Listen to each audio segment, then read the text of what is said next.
So kind of struggled with weight off and on. I ballooned up, then lost weight, and then gained it all back plus a whole bunch and had weight loss surgery. I just at times feel like I just have no control over this. I guess I want to start this conversation with this. I'm going to get choked up. Crap.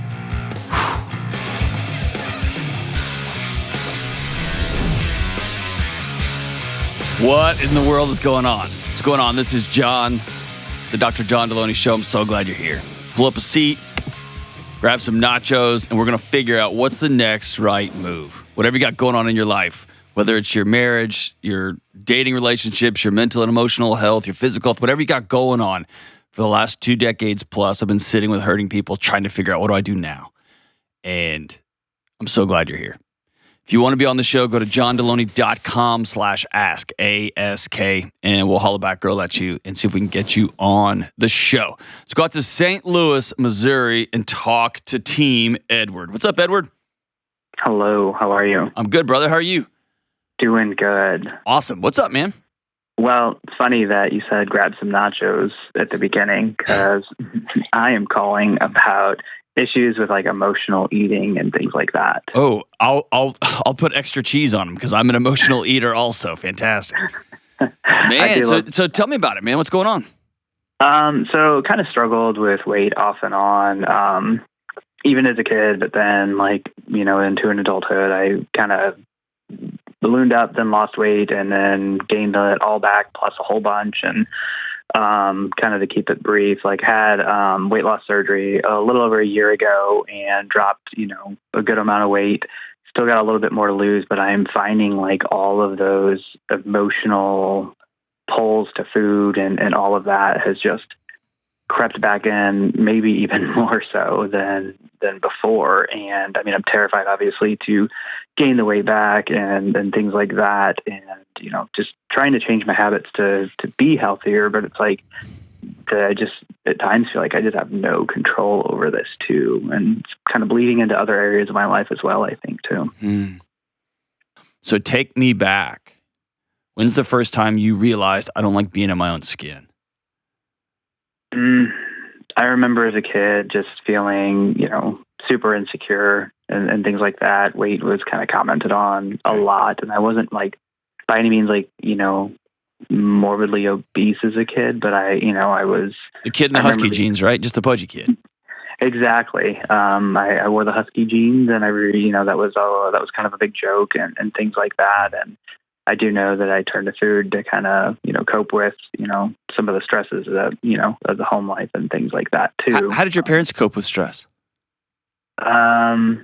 When I was a little kid, I had a partier for a dad who was, just kind of out and doing his own thing. And then I did have a mom who was ate a lot and stuff like that too. So. Gotcha. So you had one dad who dealt with not feeling comfortable in his own skin, in his own life by going out and partying. Mm-hmm. And you had a mom that, for lack of better terms, just to be crass, ate her feelings. Right. And as a little kid, you don't have access to partying. Most kids don't, right? And mom could make everybody feel better with a pie or with a casserole or with some spaghetti or with some Oreos or whatever, right? Yeah. Yeah. So I guess I want to start this conversation with this. You're not a cosmic failure, and you're not a loser.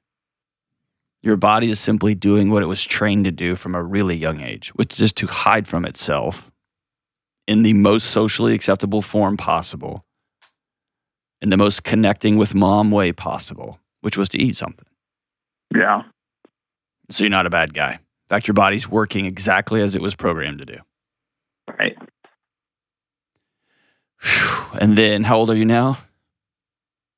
42. 42. And now you still got these demons hanging around, huh? Yeah.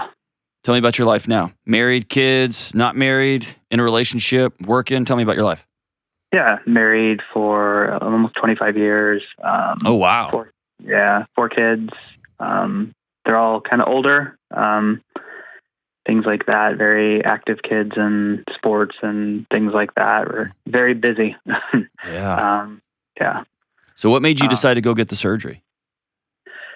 I had told myself kind of the prior year, if I'm still struggling with this, I kind of need to do something almost drastic to force myself into something different that, wasn't working for me, now. So let's try something different. And I think part of me too, if I had to be totally honest with myself, thought it might be a little bit more of an easier way out. Sure. There would be some sort of help in that. That wasn't like my entire reason, but I think in my mind, that's part of, what you're thinking too. Like, hey, this is going to make it a little bit easier. And kind of what I found out is it may have made it easier to drop some pounds pretty quickly, but there's still a lot of work you got to do mentally to keep it off and to keep going and to be overall, a healthier person. Yeah, that's the challenge with dealing with emotional eating habits by surgically reducing the amount you can eat is you don't deal with the emotional part. Right. Right. So what kind of emotions do you bubble up for you? Anger, frustration, rage, anxiety, depression? Like, what does your body feel when you start to, when you find yourself grabbing yet another Oreo or swinging through a drive-through? Usually it's just like once I'm done, it's just like this depression, like just so upset with myself, feels like a failure. No, on the front end.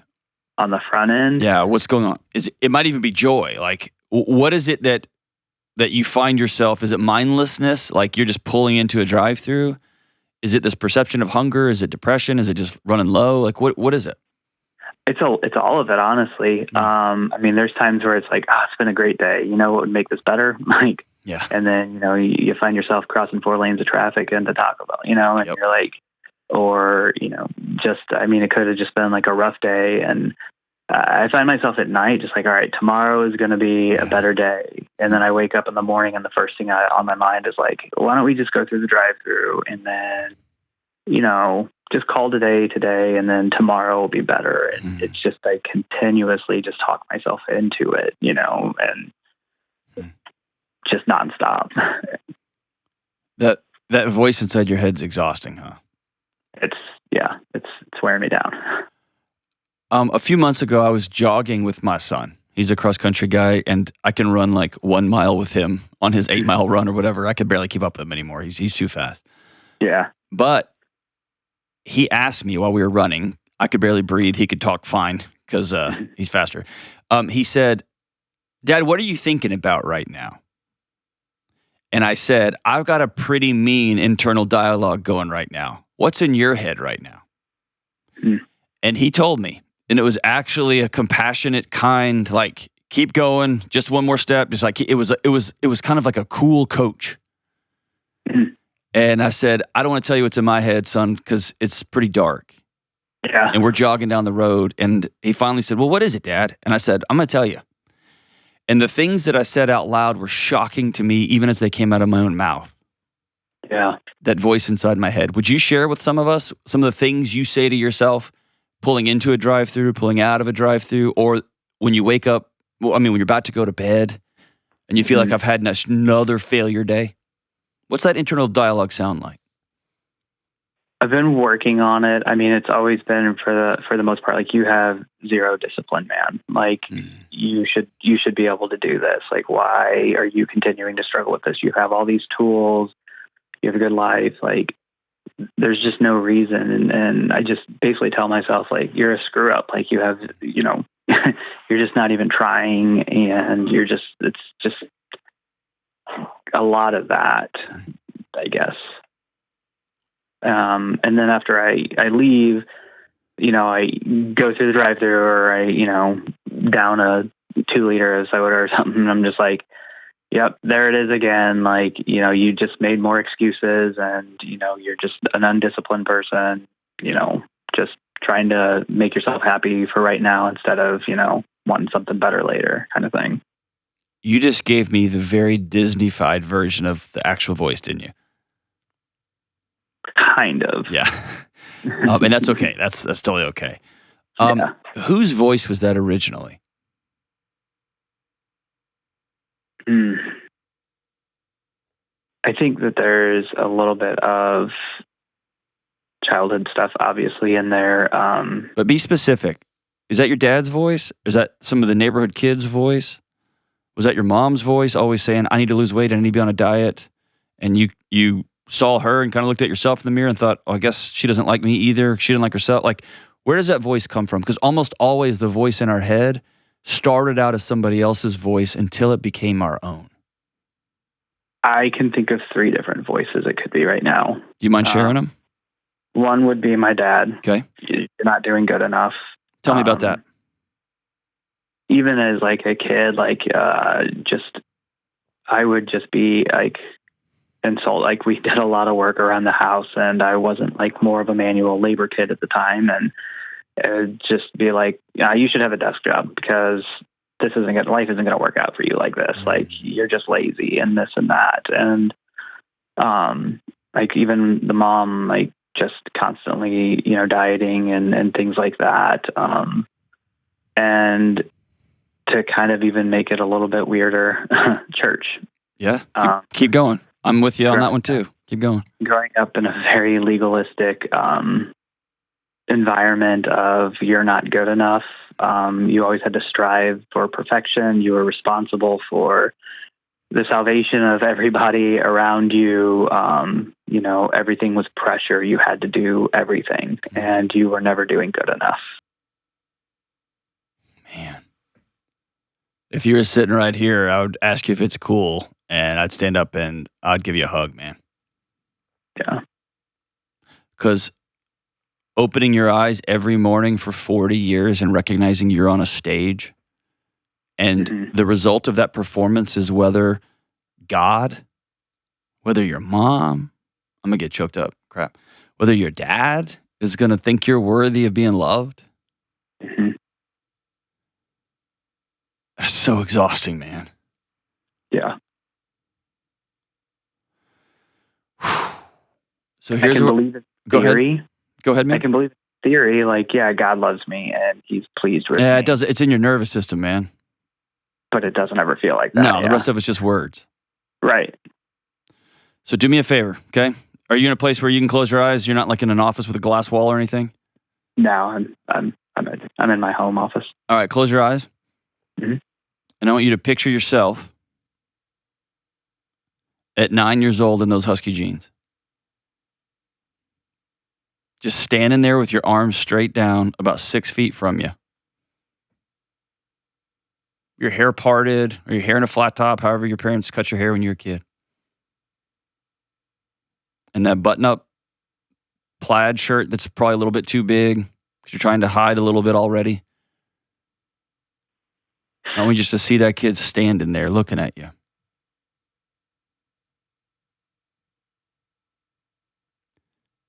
And then I want you to visualize yourself reaching out and putting your hands on that kid's face.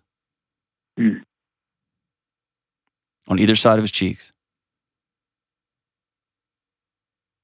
And I want you to visualize yourself standing up and going over to that little boy and putting your head on his forehead. Y'all connect foreheads.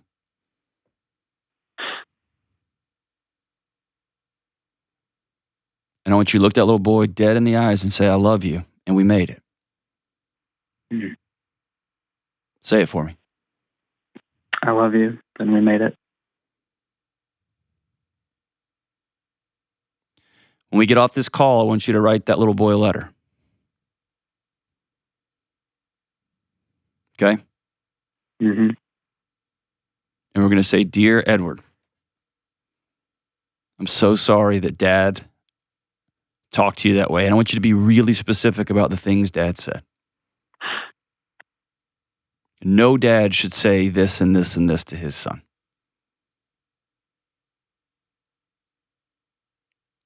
And then I want you to say, and now we got to talk about Mom. Mom was hurting because Dad was running around on the town all the time, coming home drunk. And Mom both told me that my value was in sitting with her and eating these big meals, and also that I wasn't worth looking at because I was a pudgy little kid. And the more specific you are about things that you actually remember and the things you were told, the more cathartic and healing this exercise will be, okay? Okay. That's step one. And in that letter, I also want you to tell that little boy, when you grow up to be 18, here's a thing that's going to happen. So people are going to make fun of you. I want you to remember a couple of specific memories. And I want you to bring that little boy all the way through the surgery and say, hey, I have an amazing wife. I bet you didn't think we were going to get married. I bet you didn't think we were going to have sex. We had at least 4 times. We got 4 kids. Right? Yeah. We got 4 amazing kids. You have 4 amazing kids. And then I want you to write in this letter, I refuse to pass along to my kids what mom and dad passed on to you. I got a surgery. I've dealt with some of this stuff, and yet the emotions are heavy. And today is day 1 when I begin to say the words, I'm worth not performing anymore.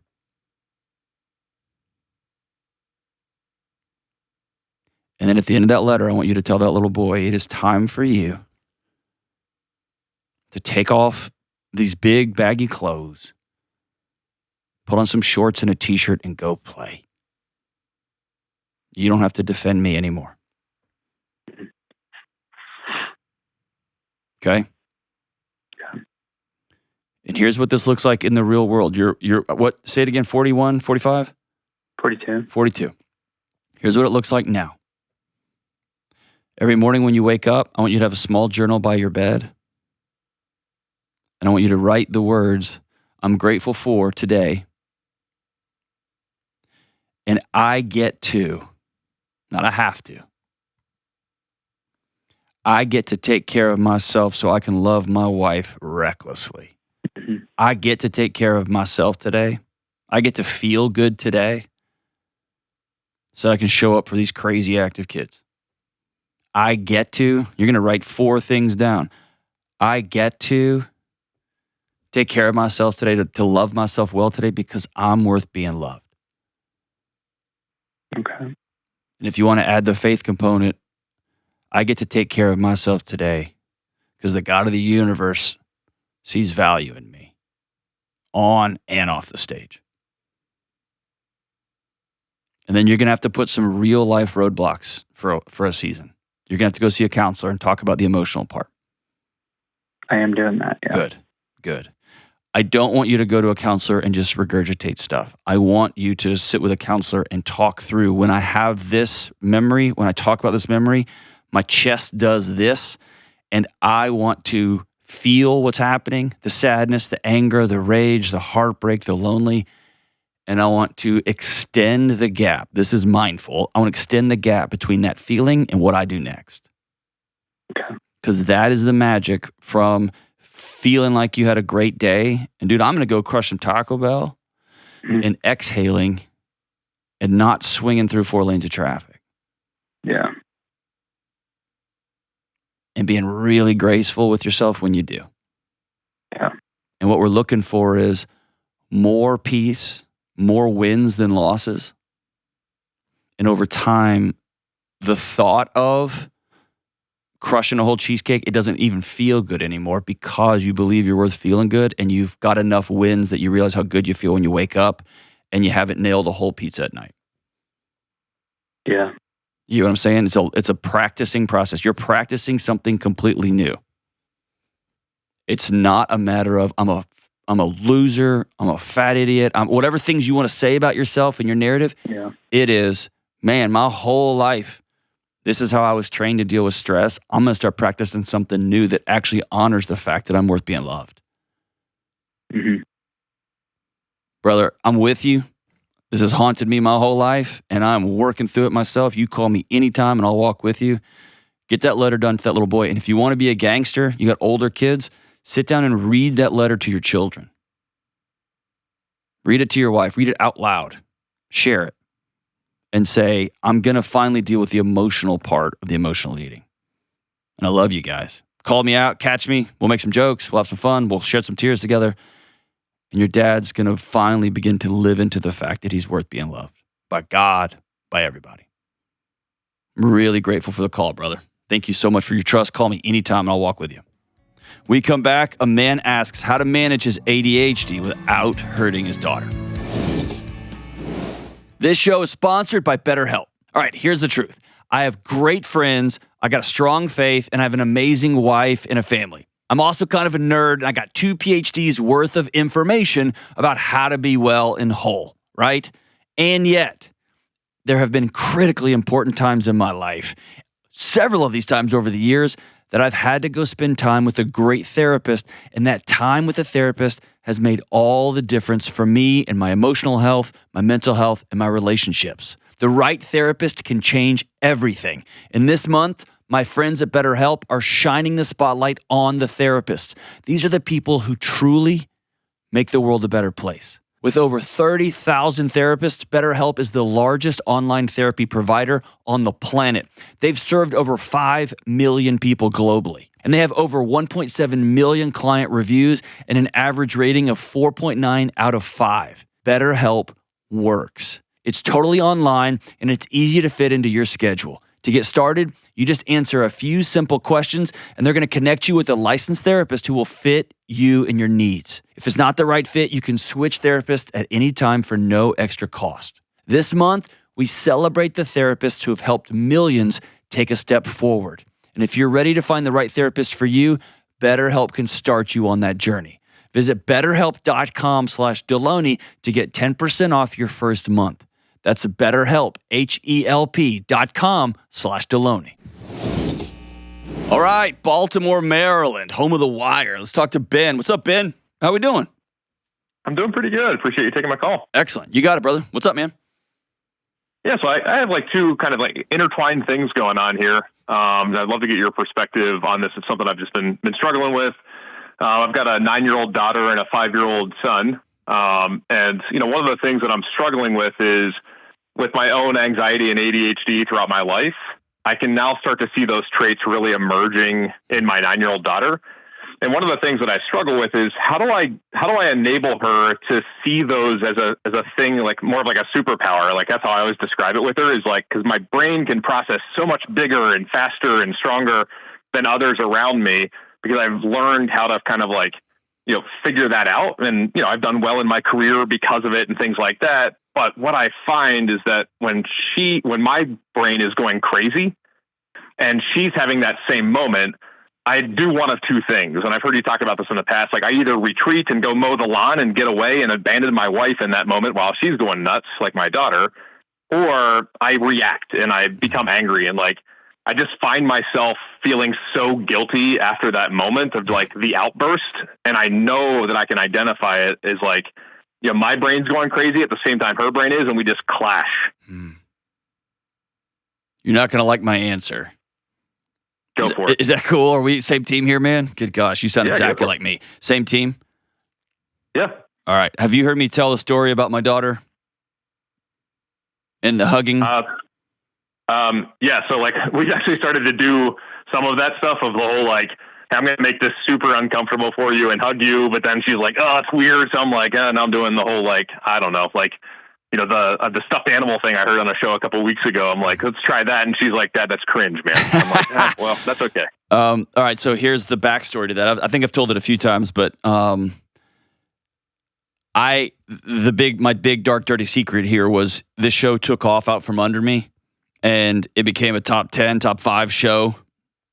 I think it was number 3 one week. Like it was going bananas. And at home, my daughter wouldn't hug me, and it made me nutty. It broke my heart. I didn't know what to do, and I knew it wasn't right, and I didn't know how to fix it, and I tried everything. And my wife one day, she's very wise, and she's like a walking Xanax, and so I'm super grateful for her, beyond measure. But she said, has it ever occurred to you that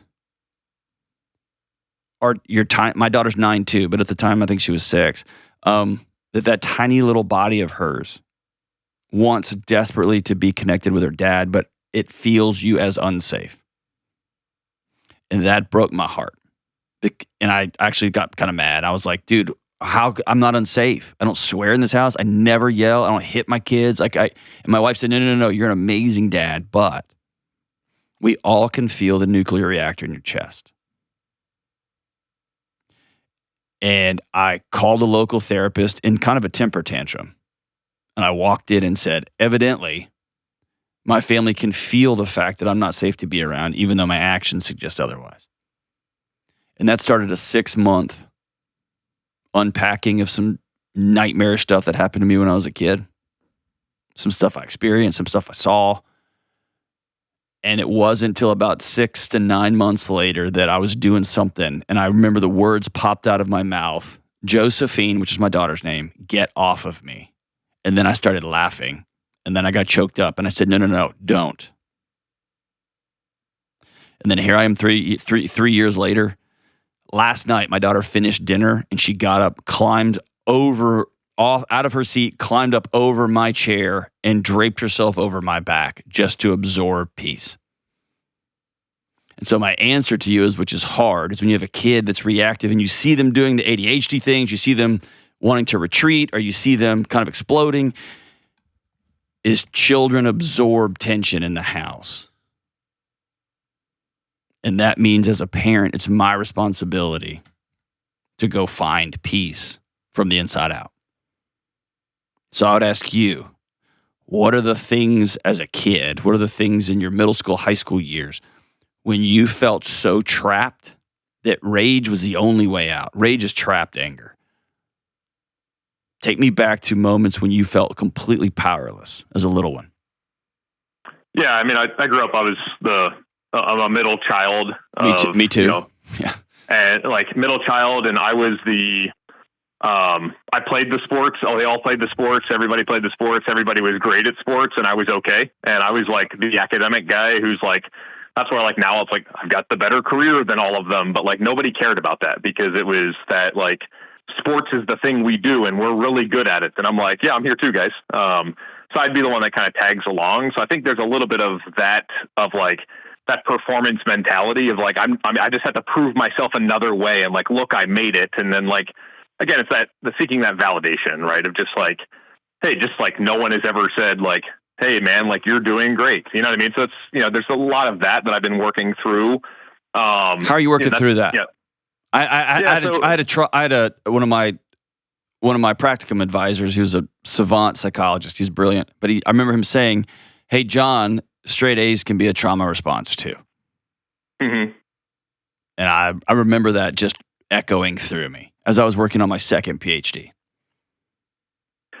Yeah, so part of it is one, like just like physical health for me has helped because one, I was overweight because I was doing the typical, like I'm sitting at my desk all day, like cranking out and like, look, I made this career move and like, look, I'm all the way at the top now. And it's like you get here and I've heard you talk about this some too in the past of like, I got here and I'm like, wow, this doesn't feel like what I thought it was going to feel what? like. I didn't, yeah. Dad didn't call. I didn't make anything. Dad didn't call. Now I have yeah, like I have nothing to like, there's nothing else to climb toward. Like I'm at the top now. And it's just like, okay, like now what do I do? And I, started to think like, well, it's really impacting my physical health. And so I've now like I've lost about 65 pounds, like just being, better with what I eat and doing exercise. And that's really helped a lot of a couple of different things, but also like I can now, get involved in my kids' activities and sports better. Like I feel better, being involved with them a lot more and I can, play more with them. So there's a lot of that. Hold on, brother. Yep. Will you sit with me for a second?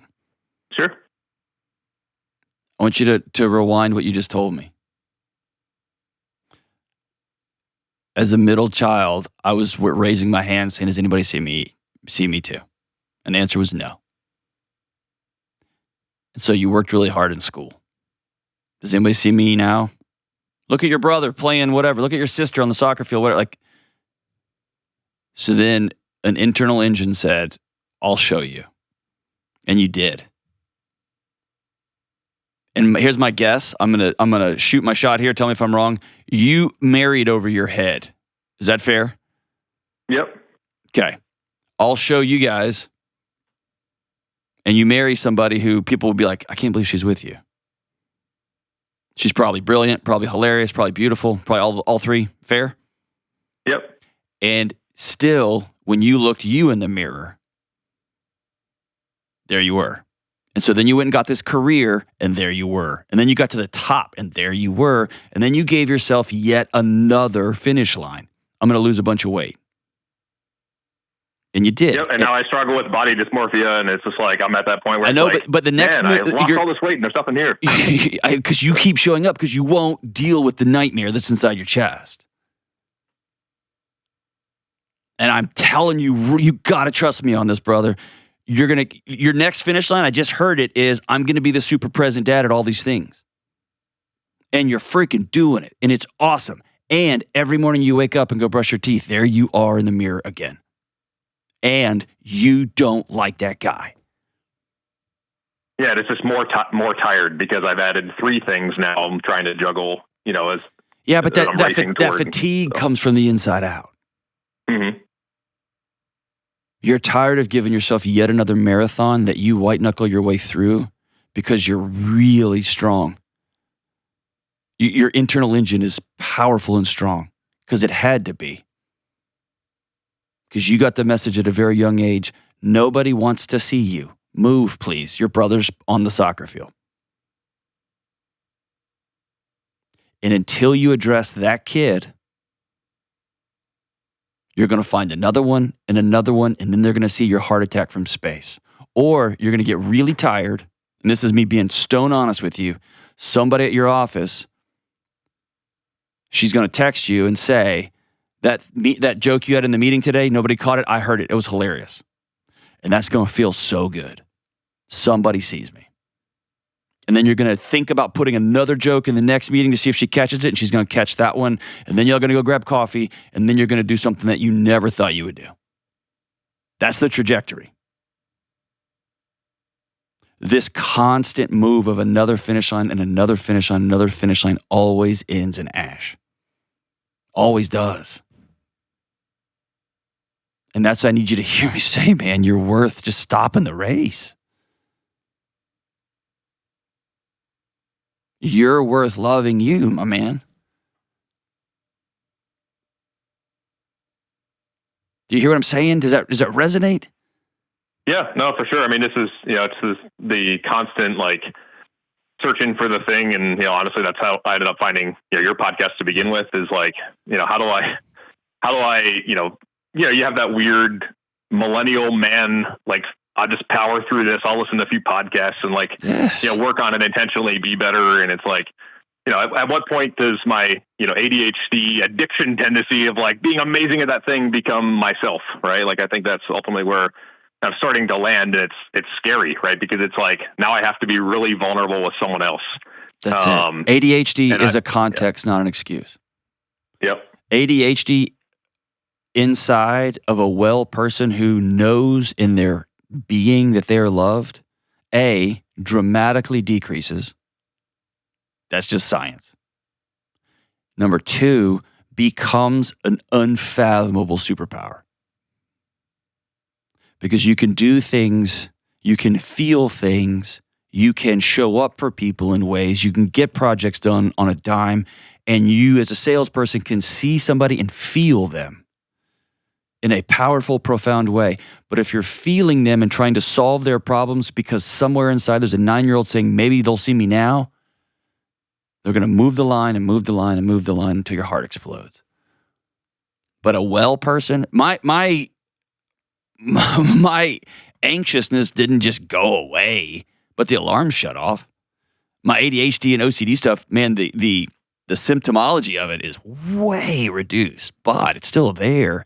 And now it's a force for good. It's not a force for avoidance and powering through. You get the difference? Yeah, for sure. It's amazing. And that comes from you sitting down with somebody and sharing stuff from the inside out. Because here's the truth. I'll be willing to bet being completely honest about stuff that happened to you when you were young is nightmarish. And there may even be stuff that your wife doesn't know of 20 years, doesn't know. Yeah, I'd agree with that. Okay. For sure. Because you bury it all the way down there and say, I'm going to act like this didn't happen because this is the perception that I've wanted to create.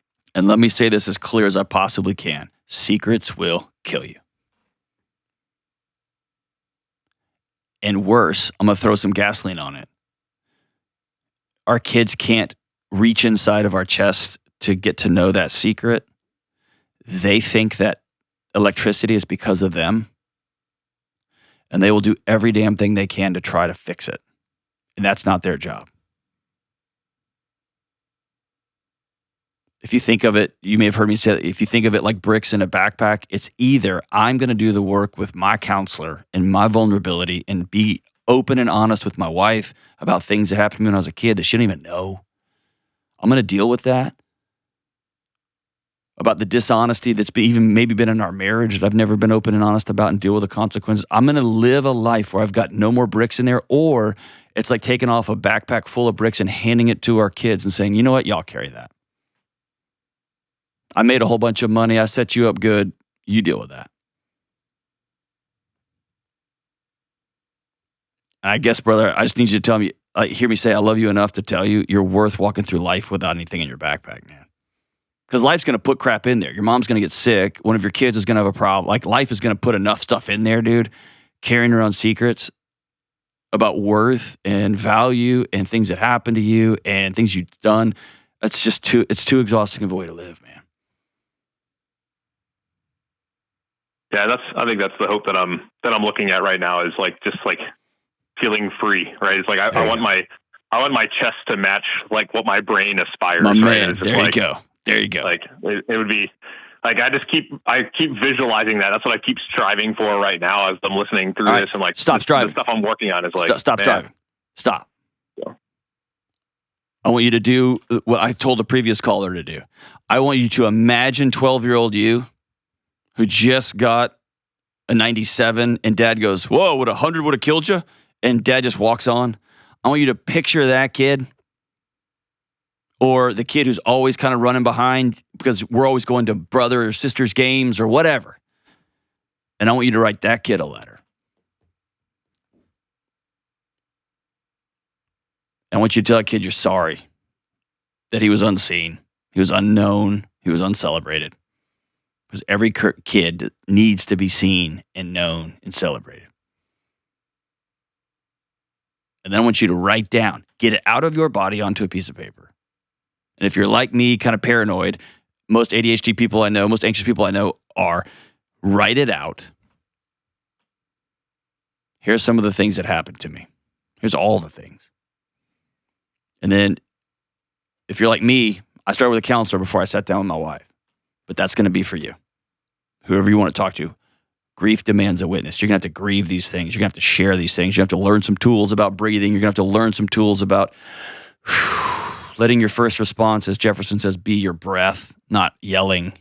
Your first response be leaning forward towards your wife or towards your daughter, not running to the yard. It's going to be getting a couple of male friends, some dudes that you hang out with once a week. Those are the things that will heal your body from the inside out. So that a faith practice that you can surrender to and say, dear God, thank you for loving me in these moments when I don't feel lovable. And you anchor in. Whew. Just hear me say, brother, you're worth being loved, my man. Hang on the line. I'm going to send you a copy of Building a Non-Anxious Life, and I want you to use that as a roadmap. But I also want you to write that letter today by yourself, door shut, spiral notebook. And then I want you to make a call to a counselor and say, I'm ready to heal some of this dark, dark stuff. I'm ready to open the box. No more secrets. I'm not carrying that crap anymore. And I can almost guarantee you, 5 months, 6 months, you're going to find yourself doing something, and that 6-year-old daughter of yours is going to be 6 or 7, and she's going to be jumping on you. And you're going to smile and be like, this is what well feels like. Grateful for you, brother. Man. That call is too close to home. We come back. A woman asks, what should she do if her boyfriend never says the words, I love you? Be right back. All right, I want to talk about Helix mattresses. Summer is gone. We're in the middle of the fall. We got football games going on. We got school stuff all over the place. All of us are wanting to numb out more and more. Listen. We have to be intentional about protecting our sleep, because here's the truth. How we sleep is an incredibly important part of how we feel. One of the most important things I do to stay mentally sharp, emotionally steady, and able to show up for my wife and my kids and my team is getting a good night's sleep. And that's why I love talking to you about Helix mattresses. Helix builds mattresses for you specifically, not the generic average sleeper, but for you. Whether you're a hot sleeper, a side sleeper, a back sleeper, or somewhere in between, Helix designs mattresses around your needs. Get online and take the Helix Sleep Quiz. I did it. It takes like 2 minutes or less, and they're going to match you with exactly the right mattress for you. Right now, my audience can get an exclusive 20% off of their entire order at helixsleep.com. So go check them out right now. That's Helix, Helix, helixsleep.com/Delony for 20% off your entire order. And tell them you heard about Helix mattresses right here on the Dr. John Delony Show. With Helix, better sleep starts right now. Lexington, Kentucky, just north of me. Talking to Nicole. What up, Nicole? Hello. What's up? I'm talking to you. And I'm talking to you. I'm glad you called. Pull up a seat. What's going on? Thank you. I know it can be kind of weird when I first answer the phone. It's got to feel kind of strange, right? Yeah. Well, I've been dating someone. It's about 15 months now, and it's a big deal for me because I haven't been in relationships for like many years. And he just doesn't say the words "I love you," and when I think about it, it drives me nuts because I want to hear those words. We spend a lot of time together, and you can't force someone to feel something, but I want him to say "I love you," but he hasn't said it. So sometimes I think I'm wasting my time, and I should just go home and not talk to him anymore because I don't want to waste my time. Yeah. What does he say when you say "I love you"? Thanks. Well, see, I don't say that either, but I wrote it down, and oh no, I wrote it. No, if I said it and he didn't say it back, I would just die. But here's the thing, Nicole. Like Nicole, you're dying right now. Yeah. How old are you? Well, 44. 44. And I wrote it to him like I wrote in birthday cards, Christmas cards, Valentine's Day cards, birthday cards. Then we celebrated our first month anniversary, and I got a cute card. It says 2 puzzle pieces, and it just says "love you to pieces," and then I write sweet notes, and I'm better at writing than talking, so I'll write like a note and write "I love you," and like I thought in my mind he should say something back, like but you've never said it. You've never said it. No, but I wrote it. So the Hallmark card has it written for you. No, but I wrote it. Doesn't matter. I write it myself. Doesn't matter. Nicole, today. Because here's why. You're making yourself crazy by projecting future calamity, probably based on, you've been hurt bad in the past, haven't you? Well, yeah. Everyone has. I have. No. That's how you have minimized your own feelings and your own wants and the things that you really want in the world. You squashed them because, well, it just happens to everybody. Mm-hmm. And that sentiment, walking through the world that way, assures you of being 75 or 80 years old, laying in a hospital bed, having never risked anything, and therefore having never gained anything. Well, I almost started to ask him before, like, so do you love me? But I think he should say it on his own. Or he could respond to my notes and letters. Notes, I'm going to tell you right now, notes don't count. Notes don't count. Have you met men? A nice, sweet letter. Have you met men? All right, here's the thing. If behavior was a language, how does he say he loves you through his actions?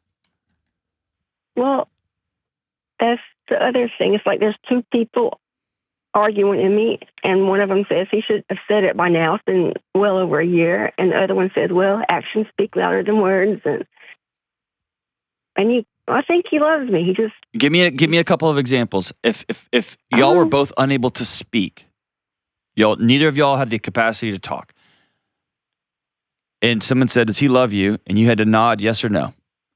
Yeah. What are some actions he does on a regular basis that you would go, that guy's invested in me? Does he fix your car? Does he change your oil? Does he pay for dinner? What does he do? Well, he has washed my car before without me asking, and we just hug, and it feels good, and then he'll just smile, and he'll just say, I help him with his mom. His mom had to live with him. recently, and that's been stressful. And he'll say, "Thank you for all your help, and you're the best thing that's happened to me in 7 years." And Okay, so I'm going to pause you right there. Most people, especially men, do their best to love their partner in ways that it occurs to them that they would like to be loved. Men really struggle, especially modern men, of having any sort of purpose. So if a guy who doesn't use a lot of words anyway, does he? Is he a big talker or is he kind of a quiet guy? no, he's usually more quiet. He says he's stoic. There you he go. likes to be So if he manly looks man. at you and says, "You have a really important purpose in my life," that is a dream sentence he would love to hear from somebody. And so maybe his way of saying "I love you" more than life itself right now is looking at you saying, "You have a purpose in my life." Maybe he's constantly embarrassed about his car being dirty, and he goes out of his way to see somebody that he really cares about. "I'm going to wash your car for you." The problem is, you could care less about your dumb, dirty car. No, Right? I don't really care.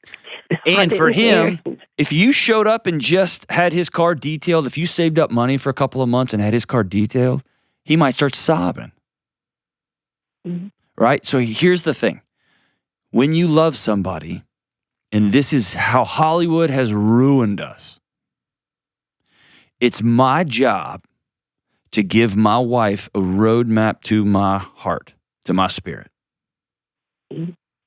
And that's a risk because she may not take that road. Mhm. But Hollywood has told us that love is mind reading, and it's not. Mhm. Love is road walking, Mhm. daily practices that say, "I love you," in the way that you said, "I could best love you," the way you want to be loved. And for you, you want to hear the words, "I love you."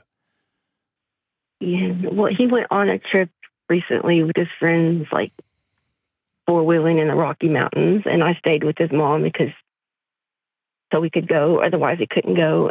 And so we called every night and we talked. And then I gave her the phone to talk to him. And before they got off the phone, he said, "Love you, Mom." And then when he got off the phone with me, he just said, "Good night, my name." And then that just really deflated me. And I was like really sad for 3 days. I'm like, why can't he just say, "I love you" to me? I And do then I not was want overthinking it. my wife to say "I love you" in the same way she would tell her dad that, right? You want to hear that word really bad. But yeah, once it got to like a year, I'm like, yeah, really? Like, does he I love know, me I or know, I what? know. Why can't he tell me? I'm putting the burden on you Mhm.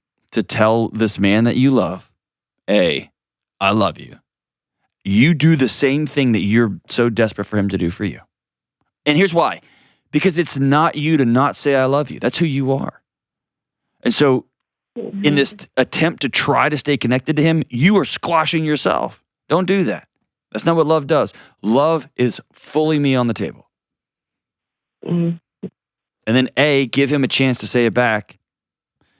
And or B, say, "I see these nice things you do for me, and I know you care about me." Hearing the words "I love you" is really a straight arrow shot into my heart. Mhm. And that's not Hollywood, but that's real life. And I guess my question for you be, would you rather break up with a person that you love, that you know cares for you, that you care for? Would you rather just end the relationship, never knowing, but you didn't say, "I like to be loved in this way"? Or would you rather No, I hear the wouldn't. words from this man, "Oh, baby, I love you too"? Yeah, I'd like to hear it. Okay. Then I put it just on the thought table. for sure he would respond to my note in the card saying, "I love you." Nicole, notes don't count.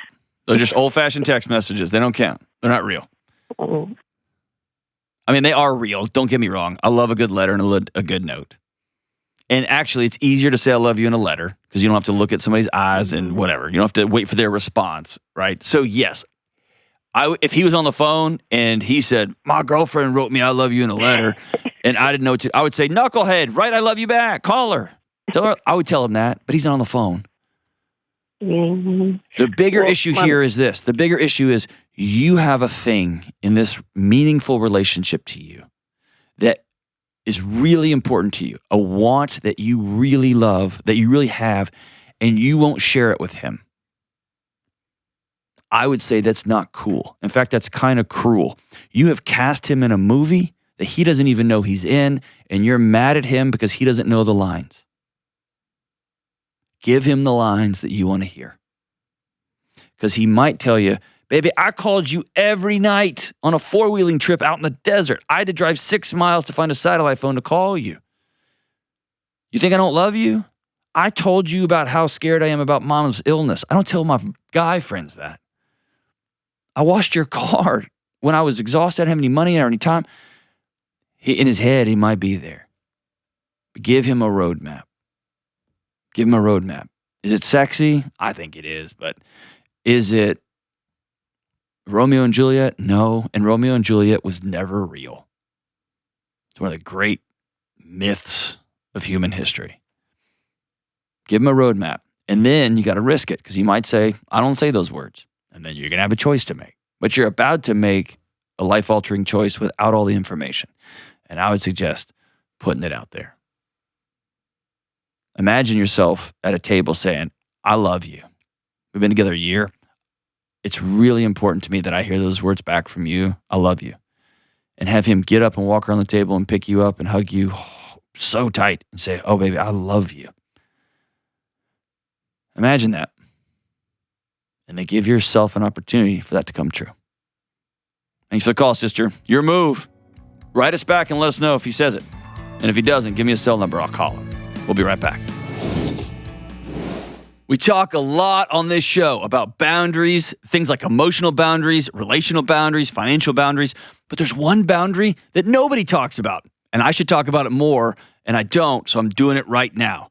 Boundaries around your digital life. Right now, your personal information, things like your phone number, your address, even where your kids go to school, is sitting on countless websites that you've never heard of. You didn't give them permission to have this information. They took it, and it's out there. And let's be honest, this is not just an annoyance.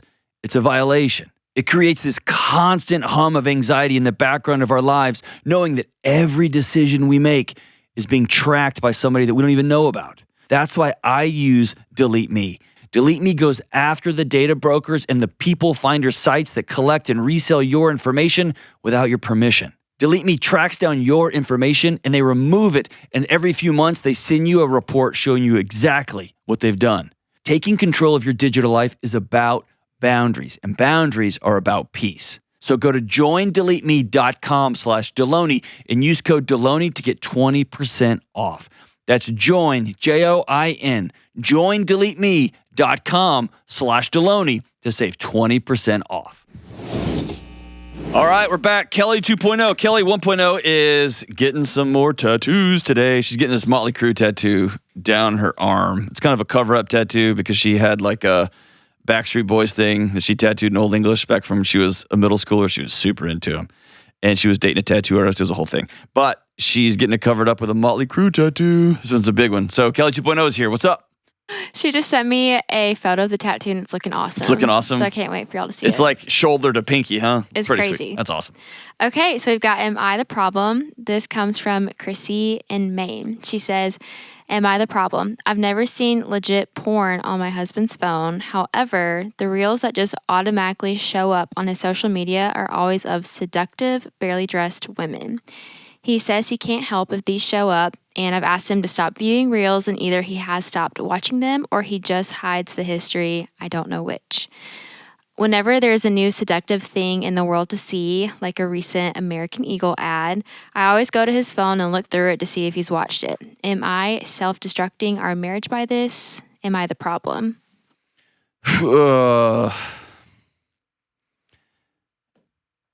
It's a both and here. Here's what that... I think there's a thing beneath the thing here. Number one, your algorithm reflects what you look at, right? And by the way, I have tons of hunting guys that I follow. And I also, I have poncho ads, and I follow stand-up comedians, and I follow some of my friends. And when you look at, and I love, like, obsessed with car restoration videos when they take an old car out of the woods and they, like, start from scratch and rebuild it, make it awesome. And so if you take old trucks and hunting and, like, you will occasionally spin one up, right? Where there's somebody, you're just scrolling through this thing and it's some scantily clad person. And I get the algorithm fishing, right? But if you open it up and it's all scantily clad people, it's just reflecting what you look at. So you're right. And having that conversation, the thing beneath the thing is having the honest conversation about, hey, here's how this makes me feel. Here's what I experience in my chest as the wife of you when I open this up and see this entire buffet of other scantily clad people. I feel less than, I feel not beautiful. Be honest about those things. And then the other side of it is, if you constantly are telling yourself that story, if you look and see it's not there anymore, and then something about Sydney Sweeney pops up, right? The jeans ad. Even if you're not into scantily clad people, you got to know, like, what's all this hubbub about? We were talking about it here in the office. And so if any and all things related to anything involving sensuality, sexuality, news, anything sets off your alarms, and you immediately run to justify the fact that you don't think you've got some sort of internal struggle, and you go to find proof of it, that your picture of yourself is right via your husband, that's going to be a recipe for disaster. It's an exhausting way to live. And so it's both and. If your husband says, hey, you're right, I kept clicking on these scantily clad things that popped up, you're right, it's not pornography, but it's not who I want to be, and especially makes you uncomfortable, I'm out on that. I think that's a noble thing. Good for him. Good for you for having that conversation, and good for him. And on the other side, if something crazy pops up in the news, I want to know what's the hubbub about? Like, what's going on? I got 2 kids. Like, I want to know what those things are. And if those things make you feel less than, I'm going to challenge you to go sit with somebody and say, why, when American Eagle put out an ad of somebody being obviously throwback suggestive, why did I instantly become a shell of myself and go looking for reasons into the world? So it's both in. Does that make sense? Is that how's that? You're newly married. Yeah. And you tell me all the time your husband's always looking at stuff. I'm just kidding. You don't tell me that. So tell me about, does that make sense? Yeah, absolutely. And this conversation has come up for us. And for us, it's like we have reset algorithms, or we have done the thing to communicate where our priorities are. And if you do feel uncomfortable, we'd rather you speak that out just to free it versus to fester into it. Yes. But it takes both of the bravery of saying something, but also trusting when your person validates and also says, here's a change I'm going to make. Whatever it is, it's a two-way street in marriage. Here's the solution, or not the solution, but the entry point. When you sit down to have these conversations, always use I words. Not, you've been looking at this and I see your algorithm. I saw your phone and I felt like this. And that's a good barometer for, am I being honest about what I'm experiencing here, or am I looking to bomb somebody so that I can have some sense of feeling okay? Use I words. But so I'm not going to say you're the problem. I think that's a harsh way to say that. I think you have some really powerful, deep insecurity feelings, and I want you to address those, because you're worth walking through life trusting your partner, especially when you've had a hard conversation and he cleared the deck and said, you're right, I'm going to be somebody else. I'm going to be a new version. If you keep hanging on to the old one, man, it's a recipe for making yourself exhausted and miserable. Thanks for the call. Love you guys. Bye.